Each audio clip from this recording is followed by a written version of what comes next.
República Argentina. Mi pregunta específicamente es ¿cómo articularon ustedes? Nosotros tenemos problemas en cuanto al donante de edad, mayor de 60 años. La mayoría de los centros de trasplantes, por lo general, descartan los órganos, cualquier sea el órgano, ¿no? En su etapa, ¿ustedes cómo pudieron resolver o articular con los centros de trasplante ese tema? Bueno, vamos a ver. He empezado por decir que así empezó todo y que así se mantuvo durante tiempo. Lo que pasa es que, a ver,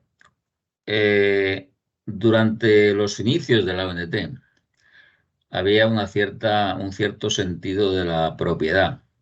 Si un donante se generaba en un hospital, parece que ese donante era suyo. Entonces, una de las cosas que nosotros dijimos, mira, no, es que esto no es así. O sea, hay un donante, tú sacas los órganos y si tu equipo no los quiere poner, ya los pondrá en otro sitio. O sea, siempre hay equipos que son mucho más, iba a decir listos, pero bueno, por decir así, mucho más agresivos que otros. Y mientras hay alguien que te está marcando una edad máxima de 60 años, hay otro que te los está trasplantando de 80. En consecuencia, el objetivo de una organización de trasplantes, ¿cuál es? Pues lograr el máximo aprovechamiento de esas donaciones.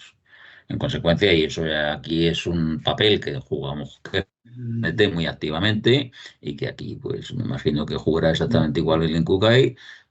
Si usted en su demarcación, en su provincia, no se trasplanta esos órganos, no se preocupe que se la pasamos a la provincia de al lado que seguro que lo va a trasplantar. Y entonces, claro, cuando se trasplanta esos órganos y se ve que realmente los resultados son buenos, bueno, pues al final es un problema de tiempo.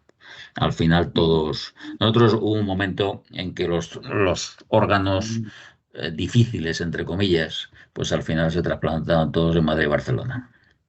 Luego ya empezaron otros hospitales a trasplantarlos, y al final ya los trasplanta todo el mundo. Vamos, hoy te dicen que un donante de 70 años es un donante joven. Y están tan convencidos, ¿eh? O sea que realmente es así, porque es que si no, no trasplantan. O sea, es que o sea, el problema es ese, es que de joven no existe ya. O sea, que bueno, es así. Gracias. Nada. Continuamos con una pregunta de Patricia de Perú que dice: ¿qué estrategia han implementado para que el director o las autoridades del hospital hagan suyo el tema de los donantes de órganos? Bueno, si es un hospital público no debe haber problema porque el director del hospital tiene que obedecer a las autoridades sanitarias. E insisto, es que no. Vamos a ver, el trasplante de órganos no es una cosa exótica dentro del hospital, es lo mismo que la radioterapia o que la oncología o que la cardiología. Entonces, el problema no es por qué va a pagar, sino por qué no va a pagar. Es que es así, pero tiene que seguir las directrices del gobierno del país o de la región en cada caso. Claro, vuelvo a decir lo mismo que antes. Eso es mucho más difícil en un hospital privado que en uno público. Pero bueno, la línea es esa. Es decir, si realmente, bueno, si nos referimos a Perú, pues hay un organismo gestor de una mayoría de hospitales que es el E-Salud. Bueno, pues el E-Salud tendrá que tomar esa determinación de que en sus hospitales las cosas se hagan así. Y si no lo toma, pues es que no hay voluntad ninguna para que las cosas se desarrollen, ¿no? Pero ese es el asunto. Yo tengo una pregunta.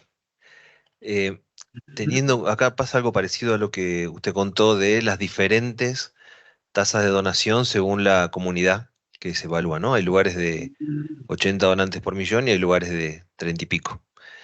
Eso quiere decir, ya que no depende de la población, sino que depende de los equipos de salud, que evidentemente en esos equipos de salud hay diferencias. ¿Cuáles son las que considera que han influido positivamente o negativamente para que tengan esos resultados tan disímiles? Vamos a ver. Uno pues se fija, por ejemplo, en España, en Cantabria. Cantabria es una comunidad pequeñita, son 500.000 de habitantes solamente, y es una comunidad prácticamente unihospitalaria. Además que un gran hospital, que es el Hospital de Valdecilla, de Santander. Y entonces de repente, pues hace unos años llegó ahí un un nuevo intensivista, que era el doctor Eduardo Miñambres, y bueno, pues hizo subir la donación a 70, 80, 90 y ahí sigue. ¿Qué ha cambiado? Pues ha cambiado el coordinador. Entonces, claro, ¿qué es lo que hace subir en algunos sitios? Siempre son las personas. O sea, en Madrid, por ejemplo, aparte del tema de la privada, bueno, pues yo creo que hay algunos hospitales que no están probablemente coordinados de la mejor manera, y lo mismo está ocurriendo en Cataluña y en algunos otros sitios. Claro, es mucho más fácil obtener el máximo en comunidades pequeñas, comunidades que en España pues van... En España, a ver, si sumamos Andalucía, Madrid, Cataluña y Valencia, entre esas cuatro son el 60% de la población española. Y el resto son comunidades pues que las máximas van de 500.000 a 1 millón, 2 millones, etcétera, etcétera. Claro, es mucho más fácil conseguir buenos resultados en una comunidad pequeñita que en una comunidad grande. Eso también lo tenéis que mirar vosotros, porque evidentemente no es lo mismo, yo qué sé, la provincia de Buenos Aires que una provincia pequeña, que es muy poco poblada, y los resultados hay que valorarlo de forma distinta. Pero vamos, siempre el asunto es ir hospital por hospital, viendo el que funciona y el que no funciona. Y el comparar resultados provincia por provincia, bueno, lo que tiene es que yo siempre le digo, mira, yo no te voy a decir lo que estás haciendo mal, pero si tú tienes 30 donantes por millón y el de al lado tiene 60, pues chico, algo no funciona, ¿no? Entonces, evidentemente ahí el papel del coordinador regional es fundamental, porque es el que tiene, digamos, que lidiar con una visión global de lo que ocurre en la provincia, y será el que tendrá que seleccionar cuáles son las personas más adecuadas para ocupar la coordinación y todo este tipo de cosas. Y tener en cuenta eso, que lo que no funcione, pues hay que reforzarlo o cambiarlo. Y eso no es fácil nunca. Ya digo que no es fácil, pero sí, es un fenómeno que se da, y además que se da en todos los sitios. Las diferencias de comunidades, yo que diría que en España es casi donde menos se ve, porque todos andan en niveles muy elevados, pero hay países como Italia en el que las diferencias entre el norte y el sur son tremendas, ¿no? Hay comunidades como la Toscana que andan por los 70 y los 80 donantes por millón, y Sicilia que anda por los 10 o los 15, o sea que realmente sí, es un fenómeno universal esto. Y siempre se debe a las personas, ¿no? O sea, no hay que buscar más historias.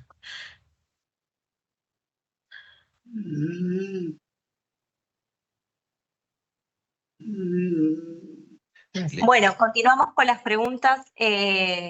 Quieren saber qué pasa con la donación pediátrica, si les resulta más dificultosa, cómo se manejan con la donación pediátrica y si han aumentado desde la gestión de los equipos de salud.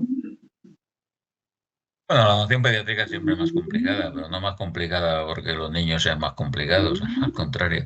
En general, los padres en ese sentido tienen una tendencia a donar. Lo que pasa es que hay pocos niños. Vamos, los niños en cualquier país desarrollado es que no se mueren más que en unas cantidades muy pequeñas. Antes mostraba pues esa distribución por edades de los donantes, que menos de 45 años es un 13%, pero es que menos de 15 años pues son cantidades mínimas. De todas maneras, España viene a ver a lo largo del año, creo que son, ahora hablo de memoria, pero viene a haber unos 50 donantes infantiles, entendiendo por infantiles menores de 15 años. O sea, es que si, por ejemplo, los reducimos a los muy pequeños, pues para trasplantar corazones o pulmones hace falta, o intestino, pues hace falta una concordancia de tamaño que solamente se puede conseguir con donantes muy pequeños. Entonces son donantes que son pues muy raros, y que ya hay que tenerlo en cuenta también para introducir en lista de espera. Pues hay que tener en cuenta que hay que ser posibilistas, que no se puede introducir a todas las cardiopatías congénitas, pues porque simplemente es imposible encontrar donante para todo. Pero bueno, la actividad de donación pediátrica ha mejorado mucho, sí. Nosotros hacía 20, 25 años había más niños, y sin embargo se conseguían menos donantes. Yo creo que realmente toda la estructura